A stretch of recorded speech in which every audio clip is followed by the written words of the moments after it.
A ver. Jefe del Estado mexicano, Carlos Pozos, reportero de la Molécula Oficial. Señor, sin duda este ordenamiento de decreto rompe con las medidas anticíclicas que antes se adoptaban. Este ordenamiento con estas 11 acciones, desde mi punto de vista muy acertadas, mandan una buena señal para todos los ciudadanos mexicanos. Pero yo quisiera saber, además de este ordenamiento, ayer el Banco de México, en una junta extraordinaria, decidió inyectar 750,000 millones de pesos para paliar la crisis y reducir al 6% la tasa de referencia. Este ordenamiento y esta rescate, inyección de liquidez del Banco de México, ¿qué fortaleza nos da como país, presidente? Esa es mi primera pregunta y si me permite una segunda más. Bueno, primero aclarar que nosotros somos respetuosos de la autonomía del Banco de México. Es una institución autónoma del Estado mexicano. No es autónoma del Estado mexicano, es una institución autónoma que pertenece al Estado mexicano, para decirlo mejor. Y respetamos las decisiones que tomen. Creo que el reducir la tasa de interés ayuda, es una opinión de mi parte, porque abarata el crédito en general.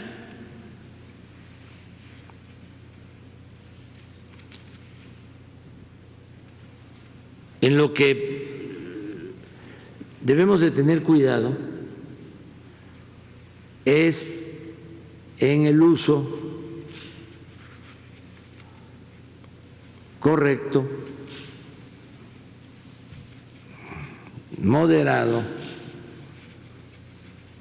cuidadoso de las reservas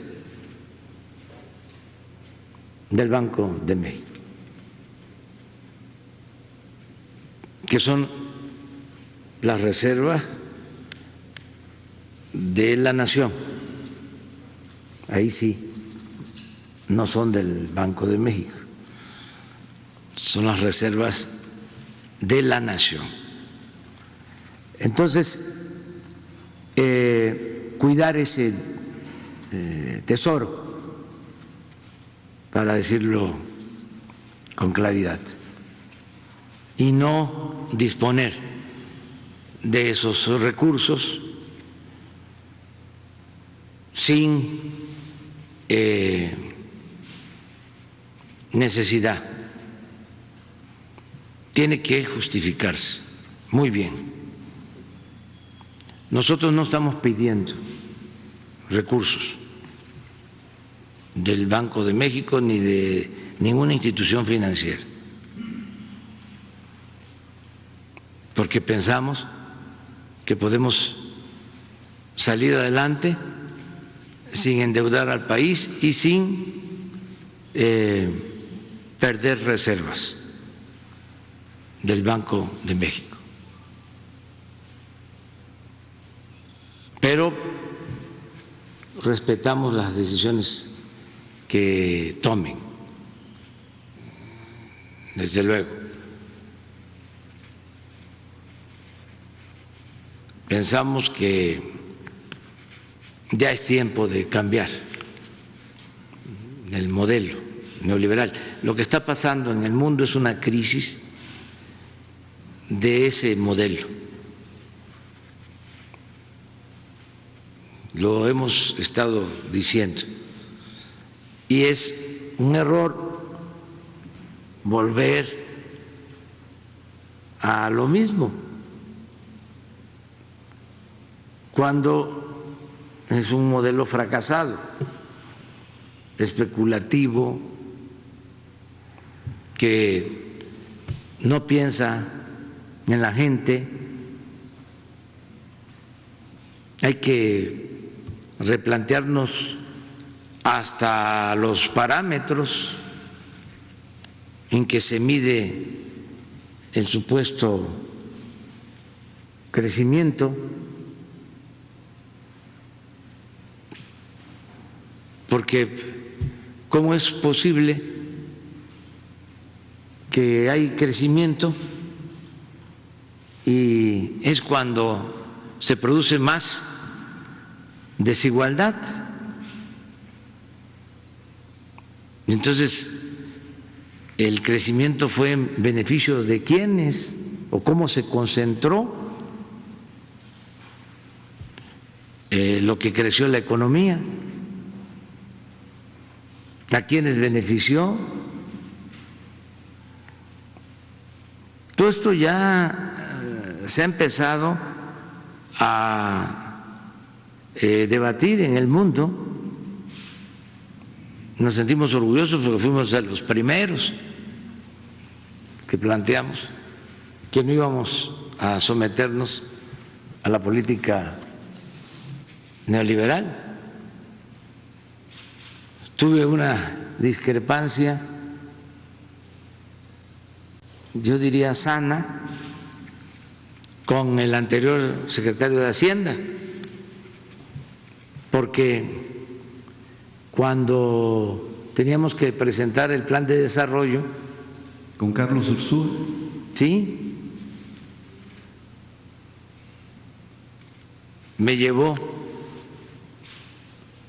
el proyecto que se iba a enviar a la Cámara de Diputados y lo leí y era el mismo de siempre, del mismo esquema, como si lo hubiese hecho Aspe o Carstens o Gil Díaz o cualquier secretario de Hacienda del periodo neoliberal. Y le dije, no, esto yo no lo puedo enviar.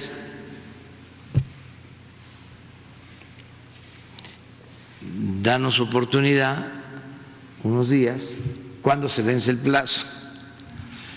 Y ya me dijo, ¿no?, que se vencía una semana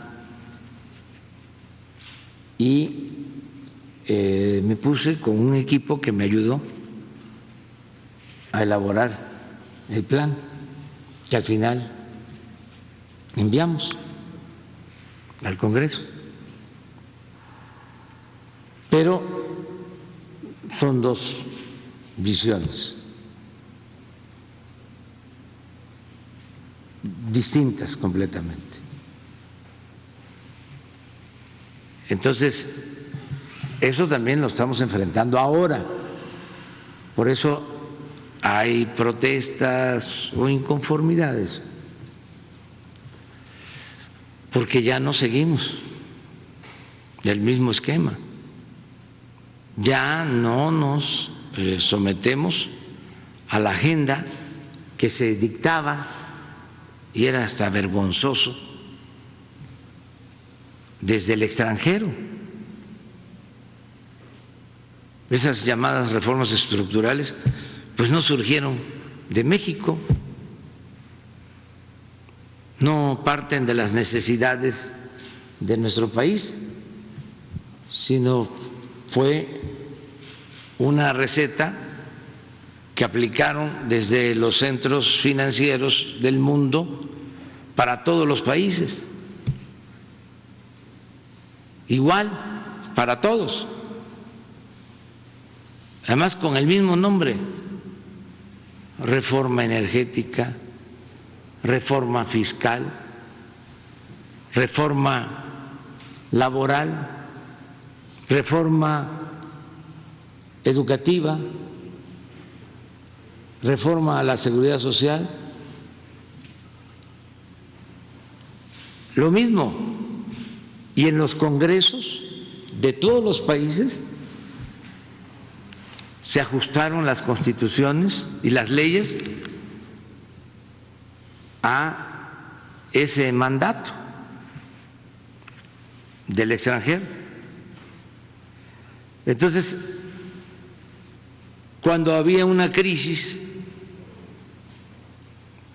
cuando la crisis de finales del presidente López Portillo, del finado López Portillo, y hay hasta una anécdota, va al Tesoro el entonces secretario de Hacienda, Jesús Silva Gerso, finado también, una gente buena, desesperados porque viene un desplome en la economía, esto al final del gobierno de López Portillo, al inicio ya o estaba por iniciar el gobierno de Miguel de la Madrid, y nos castigan en el precio del petróleo para darnos los créditos, desde luego con carta de intención, lo que teníamos que hacer. Y ya hemos hablado de qué eran las cartas de intención.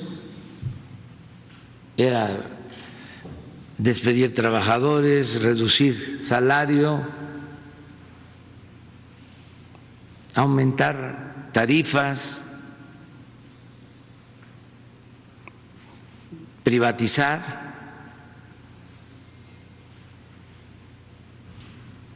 y ese mismo funcionario del Tesoro, cuando escribe sus memorias, habla de esos momentos y dice que cuando va con el presidente Reagan y le dice el presidente Reagan: qué duro eres, riéndose, maltrataste mucho a los mexicanos. Esa es una de tantas anécdotas de cómo se humillaba a los servidores públicos del país. Acuérdense de la crisis del final del gobierno de Salinas y la entrada de Zedillo, lo que le hicieron a Serra, lo insultaban así, de manera discriminatoria.